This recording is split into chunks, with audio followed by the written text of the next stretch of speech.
So, oh, well, I was real close. Close it out, Abby. You can do it. I can get it. All right.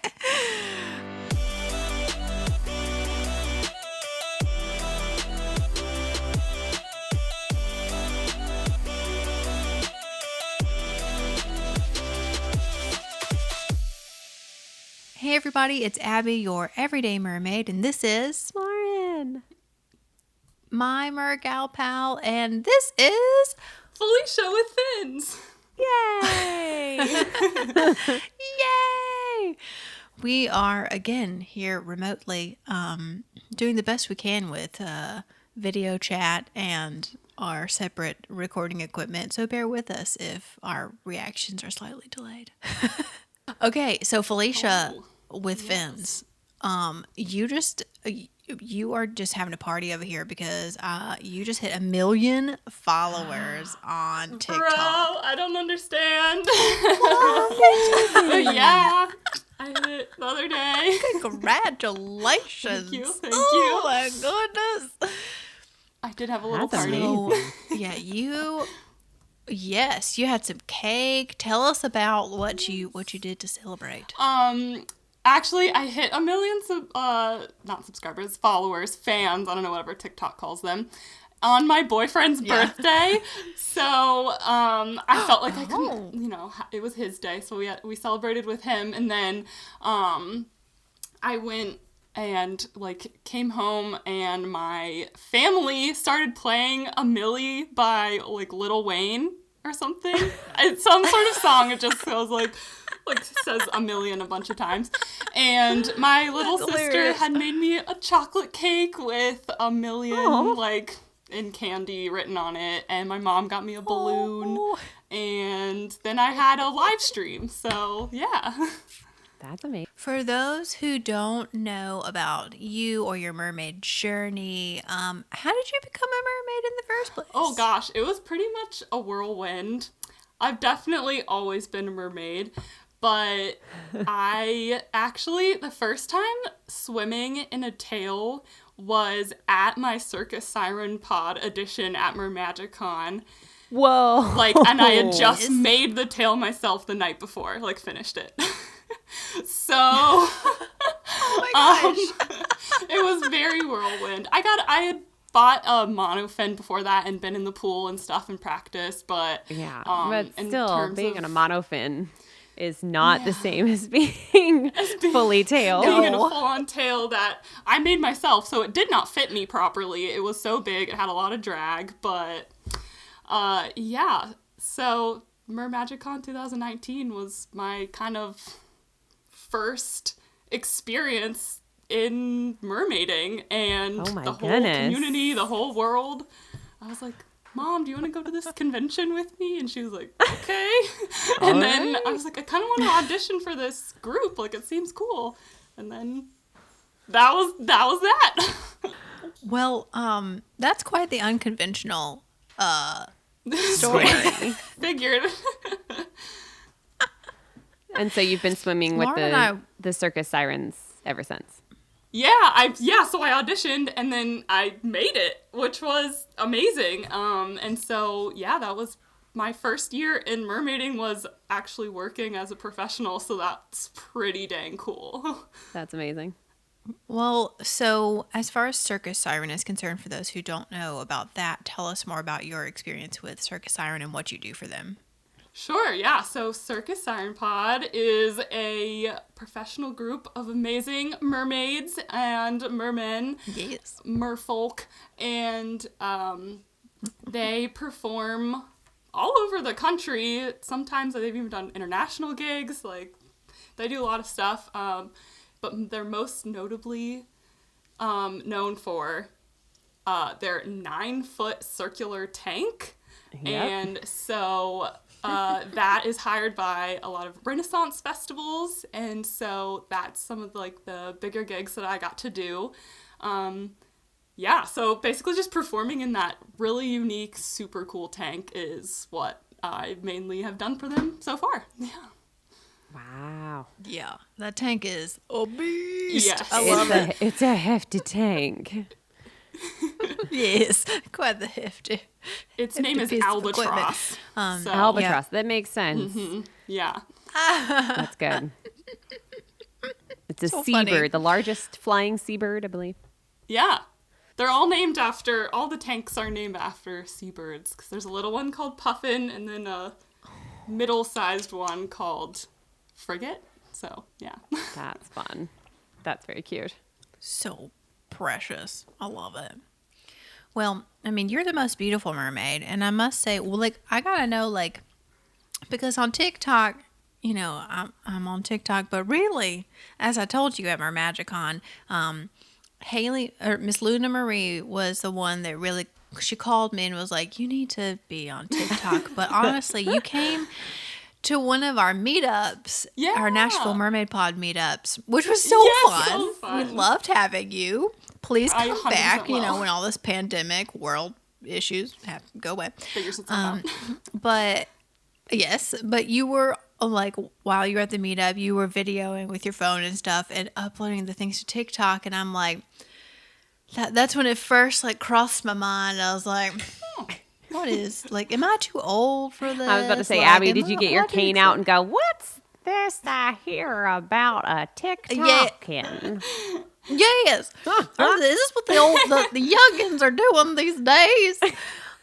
So what inspired you to be like to go on TikTok? I know that, like, how old are you, Felicia? I'm 25. Okay. So Okay, 25. In So terms what of inspired TikTok you? world, You know, I'm still it's old too. Like you are so Yes, old. Yes. old. So what inspired you to put all your stuff on TikTok? That is an excellent question, and I was thinking about it, and I honestly don't know. It kind of feels like just kind of meant to be, I guess. I love social media, like all platforms. I'm slightly addicted, of course, to the internet. But I love YouTube. Yeah. I loved Vine when Vine was a thing. And I kind of feel Yeah, like for sure. TikTok does a really good job of sort of maybe merging the two kind of cultures of those apps. And so I just really liked it. And I was like, oh, I should just upload some clips. And so I uploaded a clip from my first ever tank performance, and it got like 8 million views or something. And I had only been using the app for like 2 weeks. It was insane. It was nuts. I was like, okay, wow. I was like, oh my god, am I like famous? Like, I was so oh my gosh, 8 million, wow. I went to the Jonas Brothers concert and I was like, oh my gosh, more people have seen my video than like people in this stadium. Like, so full of myself. Oh my gosh. But it was just nuts. Funny. But then later on, maybe like 2 months later, I just kept uploading clips of my gigs and my tank performances and stuff. And then one of my videos just popped off and got 51 million hits. And Oh my god. what is happening? Why? 50 million. And so Which I one guess was it? it was honestly like not even one of the more interesting ones. I'm in the little tank puffin and I'm like pretending to be asleep, and then my mom like walks up to the tank and I go, and then I like wave at the camera. That's literally it. I can attest that that's the video, because after I think you had a message about it in like the Instagram group that we're in, and I was like, oh, I wonder what kind of content gets 50 million views, and I was like, that's not the content I thought it would be. Yeah, I'm so confused by TikTok. It is the wild, wild west of apps, but I love it for that reason too, because you never know what you're gonna find on there, and I don't know, I just really like it. I think it's cool, and I'm glad that I started uploading, but I honestly don't know what inspired me. Yeah. So, other than do you do anything besides mermaiding as a profession? Like, do you do other things? Yeah, so I was a model and did some acting too. That like after high school, I didn't go to college. I just like started modeling. So that was sort of my main gig for a while. And I guess actually this is kind of what sparked my interest in mermaiding. Was I got booked on a commercial that was filmed underwater. So that whole experience was just the coolest thing I'd ever done on set, and I loved how challenging it was, but at the same time, just like it felt so natural and right to me, even though it was difficult. So I was like, how do I do this more? Like, this is what I want to do. And then I guess I was just Googling or something, you know, the algorithms heard me and started pushing mermaid content my way, and I was like, sure, oh, they'll do that. I do want to do that. Maybe I should be a mermaid. What? And then I was like, that makes so much sense. Yeah. Oh, that's too funny.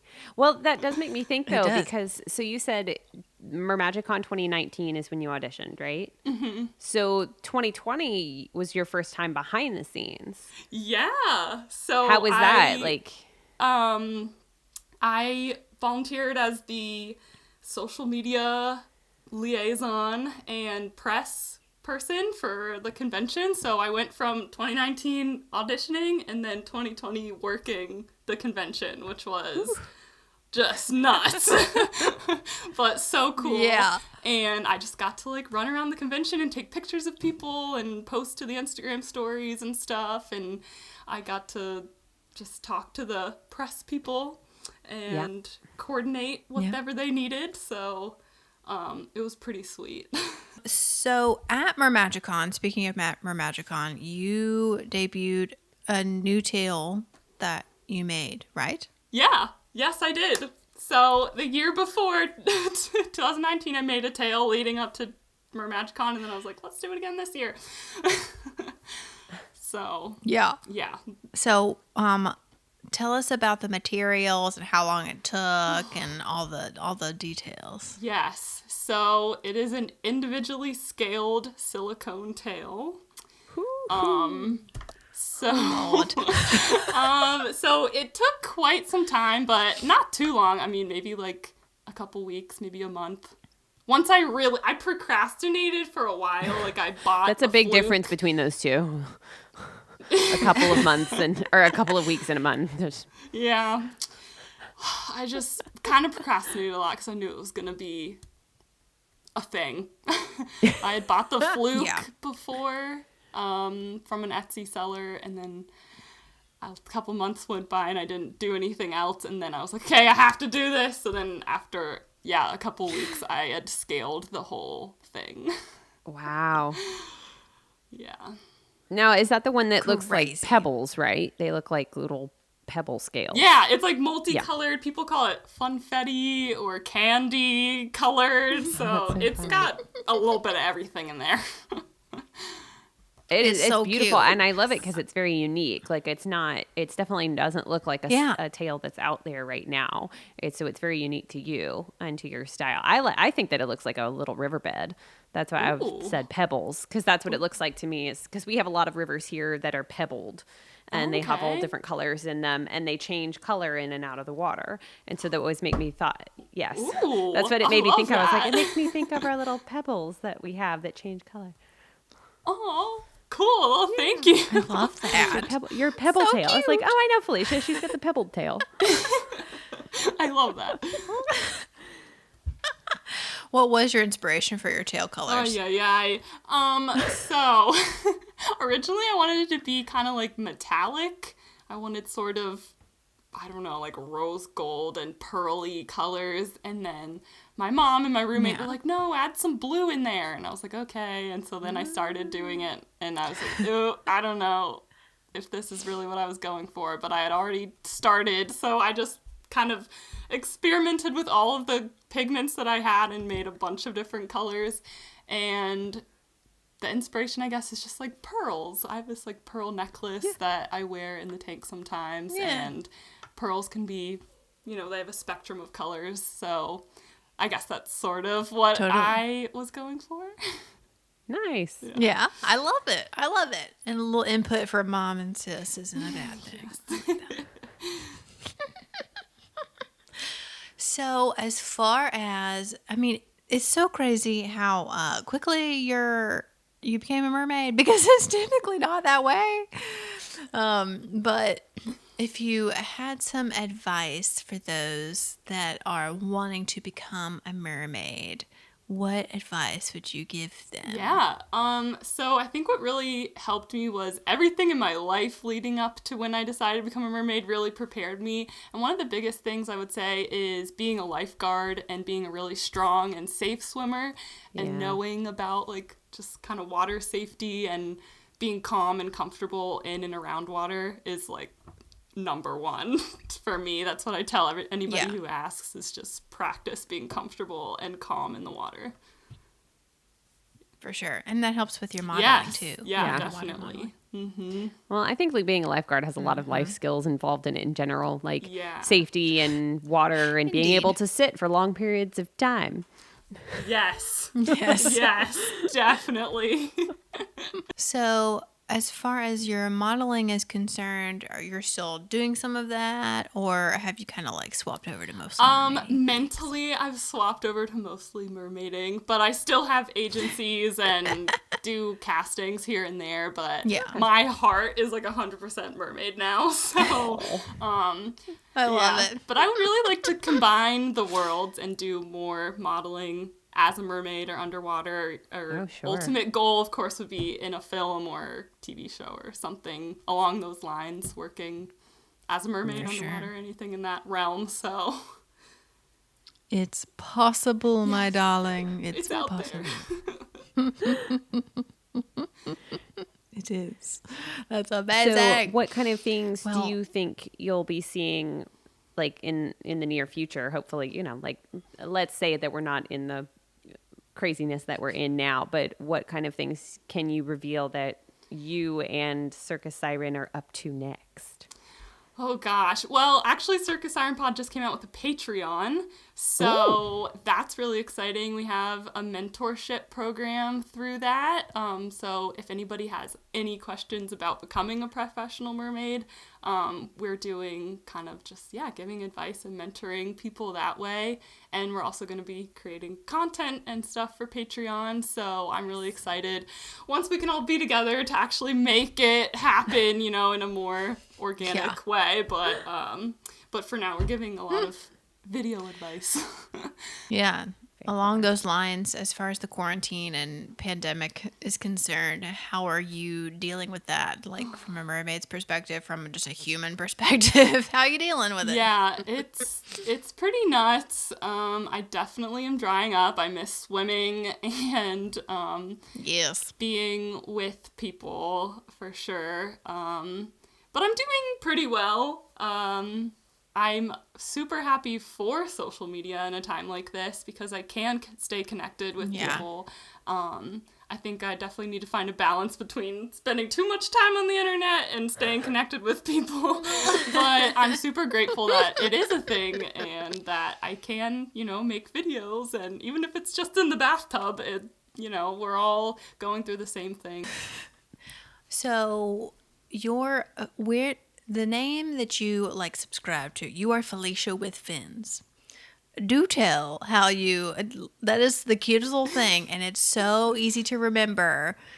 Did you just come up with it one day, or did somebody help you come up with that? Like, where did your Felicia with Fins come from? I'm just a fan of alliteration, because even my name, yes, me too. like my first name and my last name both start with F, so it's just like alliteration's just been in my blood.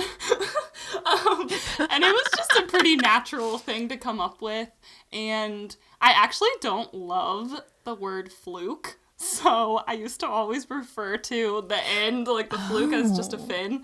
So, I also wanted to get more just into underwater space, as maybe I could expand past just mermaid. So, like, I do scuba diving, I'm free dive certified, so I just wanted to be maybe thought of as Felicia with fins rather than, like, Mermaid Felicia, or, I don't know, something like, I guess, that could be expanded upon.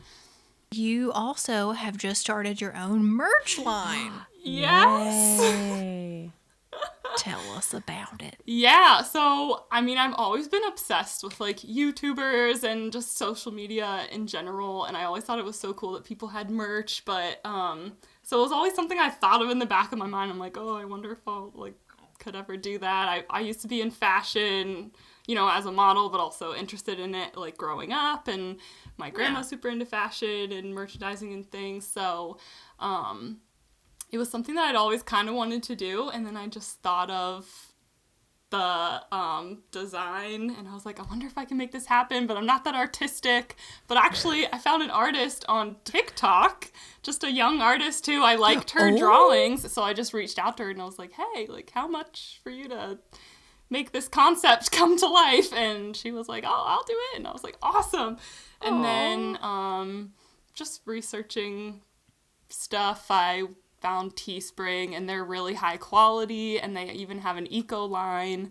So I really, and I didn't have money to put up front to buy wholesale and do the whole manufacturing like myself. So I was like, this is a great way to, you know, get my mind out there and see what people think. So it's gone pretty well so far. Yeah. So I'm pretty proud of it, and it's really cool. So yeah. Well, this has just been a delight. Yes. Of my day. Lauren, wouldn't you agree? Absolutely. So for people who want to follow you, who don't follow you, where can they find you on the social medias? Yes, at Felicia with Fins on everything. YouTube, TikTok, Instagram are like my big ones. Okay. Yeah. We'll link some things somewhere here. Awesome. Somewhere. Yes. And my hair tie just broke off while on my head. So I believe that means it's time. We're done here. It's a sign. All right. Well, Felicia, thank you so much for joining us on the podcast. We love you so much. Love you guys so much. This is like so cool that I got to do this. I'm so glad. Yes, this has just been so fun. And if you want to follow Felicia, she is Felicia with Fins everywhere. We will link it below. And if you want to check out us, we are at Everyday Mermaid Podcast on Instagram. And you can go to patreon.com/everydaymermaid to check out that Patreon we were just discussing earlier. Yes, honey. Okay, so thank you all for watching, and we will see you on the flip side. Bye, Mermaids.